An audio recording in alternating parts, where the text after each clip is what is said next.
planning versus doing. You spend hours mapping out your perfect vacation, researching every restaurant, every landmark, every hidden gem. The anticipation builds, the excitement bubbles, and you feel like you're already there.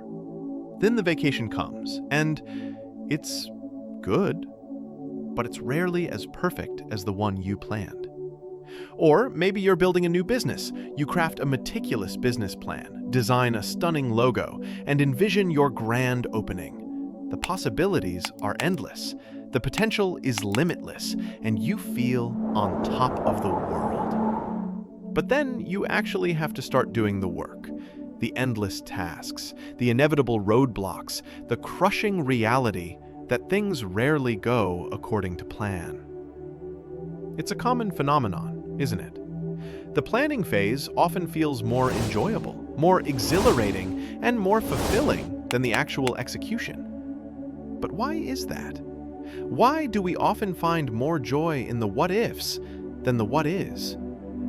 Today, we're going to dive into the psychology behind this intriguing paradox. We'll explore why planning can be so much fun, why execution can be such a struggle, and how we can bridge the gap between our grand visions and our tangible realities.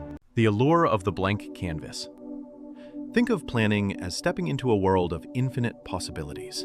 It's like being handed a blank canvas and an endless palette of colors. There are no mistakes yet, no failures, no disappointments. Everything is perfect in your mind. You're the architect of your own destiny, and the future is yours to design. This freedom is incredibly empowering. It allows us to tap into our creativity, to dream big, and to imagine a world where everything goes exactly as we hope. It's a safe space where we can experiment, innovate, and build castles in the air without fear of collapse. The dopamine hit of anticipation. Our brains are wired for anticipation. The mere thought of a reward can trigger a release of dopamine, the feel-good neurotransmitter. When we're planning something exciting, our brains are constantly anticipating the positive outcomes. We're essentially giving ourselves a series of mini dopamine hits as we envision each successful step. This is why shopping for something new can sometimes feel better than actually owning it, or why the lead-up to a special event can be more thrilling than the event itself. The anticipation is a powerful motivator, and it makes the planning phase incredibly enjoyable. Escapism and control. In a world that often feels chaotic and unpredictable, planning offers a sense of control. It allows us to create order out of potential disorder, to map out a path, and to feel like we're in charge of our own narrative. It's also a form of escapism. When we're deep in planning mode, we can temporarily forget about the stresses and challenges of our current reality. This can be a powerful coping mechanism, but it can also become a trap if we never move beyond the planning stage. The fear of failure and the messiness of reality. So, if planning is so wonderful, why is execution often such a drag? The answer in part lies in the fear of failure. When we move from planning to doing, we open ourselves up to the possibility of mistakes, setbacks, and disappointments. The perfect vision we held in our minds suddenly collides with the messy, unpredictable reality of the world. Every decision we make, every action we take, carries the risk of not living up to our expectations. And for many of us, the fear of not being good enough or of not succeeding can be paralyzing. The energy drain of effort. Planning, while mentally engaging, often requires less raw effort than execution. Thinking about running a marathon is a lot less physically demanding than actually running it. Execution requires grit, perseverance, and the willingness to push through discomfort. It demands consistent action even when we don't feel motivated. It's the difference between drawing a blueprint and building a house. One is theoretical, the other is intensely practical and often exhausting. The illusion of completion. Another reason we might prefer planning is that it often gives us an illusion of completion. When we've finished a detailed plan, it feels like we've accomplished something significant. We've laid the groundwork, we've thought through all the steps, and we have a clear roadmap. And in a way, we have. But the critical distinction is that a plan is not the same as a completed project. It's a means to an end, not the end itself.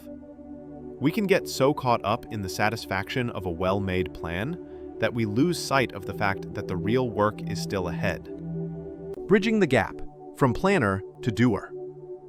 So, how do you move from being perpetual planners to effective doers? How do you harness the joy of planning without letting it become a substitute for action? Here are 7 tips to make you going from a forever planner to a real doer. You might want to grab a pen for this. All right, let's start with tip number 1. Embrace imperfection. Let go of the need for everything to be perfect before you start. Understand that mistakes are inevitable, and they are often the best teachers. The most successful people aren't those who avoid failure, but those who learn from it and keep going. Tip number 2. Break it down. A massive plan can feel overwhelming. Break your grand vision into smaller, manageable steps. Focus on just the next action you need to take. This makes the execution feel less daunting and more achievable.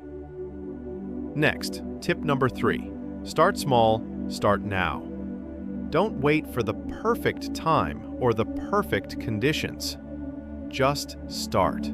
Even a small step forward creates momentum and makes it easier to take the next one. The hardest part is often just beginning. Tip number 4. Celebrate small wins. Acknowledge and celebrate your progress, no matter how small. This provides those mini dopamine hits during the execution phase, reinforcing positive behavior and keeping you motivated. Moving on to tip number 5.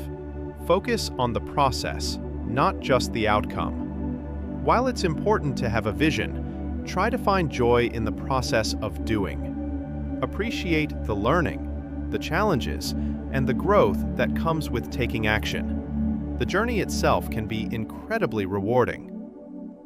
Tip number 6. Reconnect with the original motivation behind your plan. Why is this important to you? What impact will it have? Remembering your why can provide the fuel you need to push through the difficult moments of execution. And last, tip number 7. Share your plans with someone you trust. Having an accountability partner can provide an extra layer of motivation and help you stay on track. Planning is a powerful and essential tool. It helps us visualize our goals, strategize our approach, and prepare for the future. But it's only the first step on the journey. The true magic happens when you transform your plans into action.